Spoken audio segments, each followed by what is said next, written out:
ഖാദി തൊഴിലാളികളുടെ വേതന കുടിശ്ശിക ഓണത്തിന് മുൻപ് പരമാവധി വിതരണം ചെയ്യുമെന്ന് വ്യവസായ നിയമ കയർ വകുപ്പ് മന്ത്രി പി രാജീവ് ഓണം ഖാദി മേളയുടെ ജില്ലാതല ഉദ്ഘാടനം നിർവഹിച്ച് സംസാരിക്കുകയായിരുന്നു അദ്ദേഹം. ഓണം ഖാദി മേളയുടെ ജില്ലാതല ഉദ്ഘാടനം വ്യവസായ നിയമ കയർ വകുപ്പ് മന്ത്രി പി രാജീവ് നിർവഹിച്ചു. പല ഡിസൈനുകളിൽ വസ്ത്രങ്ങളുണ്ട്. ഡിസൈനേഴ്സ്, ഫാഷൻ ഡിസൈനിങ് കോഴ്സ് കഴിഞ്ഞവർ, അതേപോലെ തന്നെ ഡിസൈൻ ഇൻസ്റ്റിറ്റ്യൂട്ട്, ഇവരെല്ലാവരും നമ്മുടെ ഖാദി ഡിസൈനിങ്ങിൽ സഹകരിക്കുന്നുണ്ട്. കുറേ മുന്നേറാനായിട്ട് കഴിഞ്ഞിട്ടുണ്ട്.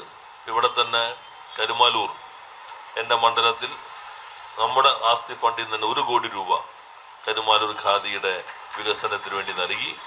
കരുമാലൂർ നല്ല ഖാദി സിൽക്ക് സാരി സെന്തരാസസിൽ വെച്ച് ഈ 19-ാം തീയതി വിപണിയിലേക്ക് വരികയാണ്.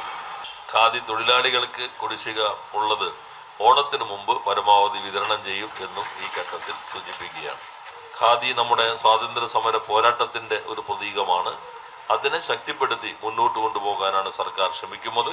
ഒത്തിരിയേറെ പ്രതിബന്ധങ്ങളും പ്രതിസന്ധികളൊക്കെ ഉണ്ടെങ്കിലും ഈ മേഖല സംരക്ഷിക്കുക എന്നത് തന്നെയാണ് സർക്കാരിൻ്റെ കാഴ്ചപ്പാട് എന്ന് സൂചിപ്പിച്ചുകൊണ്ട് എല്ലാവിധ ആശംസകളും ഓണാശംസകൾ കൂടി അർപ്പിച്ച് വാക്കുകൾ അവസാനിപ്പിക്കുന്നു. കലൂർ ഖാദി ടവറിൽ നടന്ന ചടങ്ങിൽ ഖാദി തൊഴിലാളികളുടെ വേതന കുടിശ്ശിക പരമാവധി വിതരണം ചെയ്യുമെന്ന് മന്ത്രി അറിയിച്ചു. എനിക്കും വേണം ഖാദി എന്നാണ് ഈ വർഷത്തെ സന്ദേശം. MLA TJ വിനോദ് അധ്യക്ഷത വഹിച്ച ചടങ്ങിൽ ജില്ലാ പഞ്ചായത്ത് പ്രസിഡന്റ് മനോജ് മൂത്തേടൻ ആദ്യ വിൽപ്പന നടത്തി. കേരള ഖാദി ഗ്രാമ വ്യവസായ ബോർഡ് മെമ്പർ K ചന്ദ്രശേഖരൻ സമ്മാന കൂപ്പൺ വിതരണം ചെയ്തു. ഖാദി ഗ്രാമ വ്യവസായ board secretary doctor KA Ratheesh, member Kamala Sadanandan, ജില്ലാ പ്രോജക്ട് ഓഫീസർ S ഷിഹാബുദ്ദീൻ, രാഷ്ട്രീയ പാർട്ടി പ്രതിനിധികൾ, വിവിധ സംഘടനാ പ്രതിനിധികൾ തുടങ്ങിയവർ ചടങ്ങിൽ പങ്കെടുത്തു. News bureau, Ernakulam. നിങ്ങളുടെ വസ്ത്രസങ്കല്പങ്ങൾ ഏതുമാവട്ടെ, എല്ലാം സോൾട്ടിലുണ്ട്.